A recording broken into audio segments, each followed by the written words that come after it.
सन्माननीय आदरणीय व्यासपीठ, माझे सर्व कॉलेज काउन्सिलचे मेंबर्स, माझे सर्व आवडते सहकारी आणि आजचे सगळे सत्कार मूर्ती, उत्सव मूर्ती, आज माता सावित्रीबाईंचा आपण जन्मदिवस साजरा करत आहोत. ज्या मातेने आज फिमेल्स एज्युकेशन स्टँडर्ड कुठल्या लेवलला वाढवलेले, 200 वर्षापूर्वी फक्त चूर आणि मूल असा प्रकार होता. आज ज्या स्त्रिया आहेत त्या पुरुषांच्या बरोबर किंवा किंबहुना जास्त प्रगत झालेल्या आपण वर्तमानपत्रात किंवा बघत आहोत. सर्वप्रथम मी आज MSMT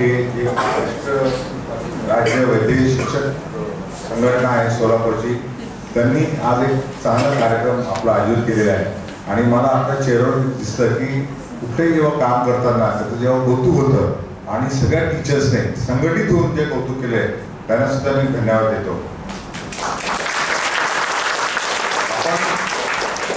सगळ्यांनी लहानपणी अभ्यास करून एक चांगलं प्रोफेशन, नोबल प्रोफेशन निवडलं. आज आपण हे हेल्थकेअर वर्कर जे आहोत, सगळे आपण हेल्थकेअर वर्कर आहोत. तुम्ही डॉक्टरांच्या खांद्याला खांदा लावून ज्या प्रकारची रुग्णसेवा कराल त्याचं खरंच कौतुक आहे. सर्वप्रथम जे काम आपण कोविडमध्ये केलेलं आहे, तुम्ही केलं आहे, डॉक्टरने केलं आहे, आपल्या सगळ्या सर्व लोकांनी केलेलं आहे, याचं कौतुक तुम्ही स्वतःच करायला पाहिजे. आज जेव्हा तुम्ही चांगलं करता याचं कौतुक सर्वप्रथम आपण स्वतः करायचं, मग लोकांनी करायचं. आपण कसं वाट बघायचं की सगळं आमचं कोणी कौतुक करते. तुम्ही खरंच सगळ्यांनी चांगलं काम केलेलं आहे. आता तुम्ही परिसेवक झालेल्या, तुमच्यावर जबाबदारी वाढलेली आहे. तुम्हाला मी काही ज्ञान देणार नाही, पण एक सर्वसामान्य अपेक्षा असते की जेव्हा तुम्ही चांगल्या पोस्टवर जातात तेव्हा तुमच्यावर तेवढीच किंबहुना जास्त जबाबदारी तुमच्या खांद्यावर येते.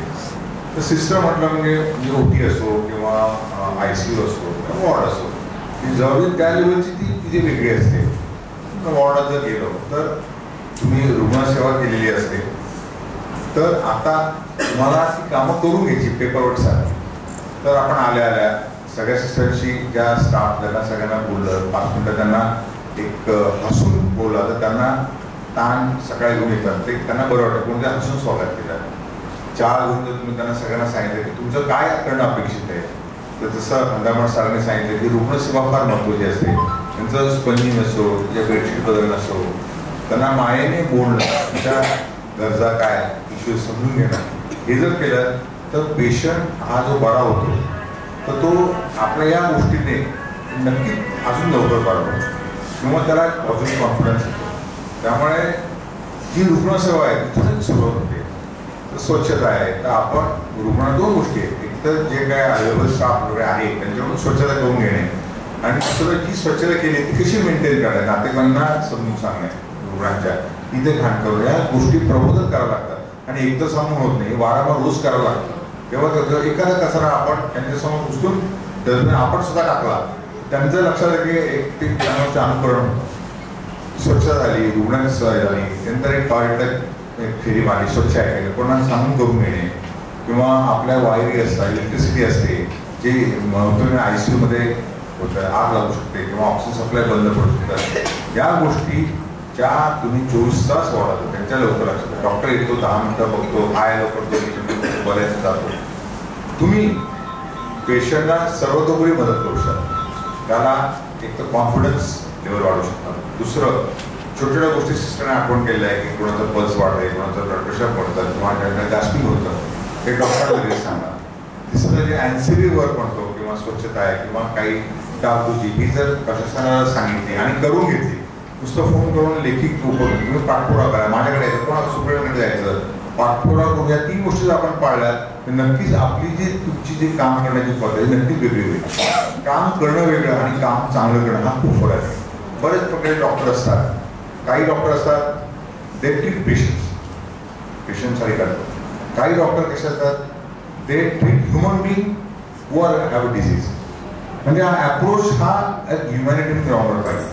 कामं तुम्ही सगळे करता, मी सगळेच करता, तुम्ही कसं करता आणि कसं प्लॅनिंगने करता फार महत्त्वाचं असतं. म्हणजे तुम्ही जे 8 तास येतात ते कसं तुम्ही पेपरवेटचं काम करून घेता आणि त्याचा परफॉर्मन्स हा तुम्हाला नक्की दिसतो. जो रुग्णसेवा होते, रुग्ण असून तक्रारी होत नाही.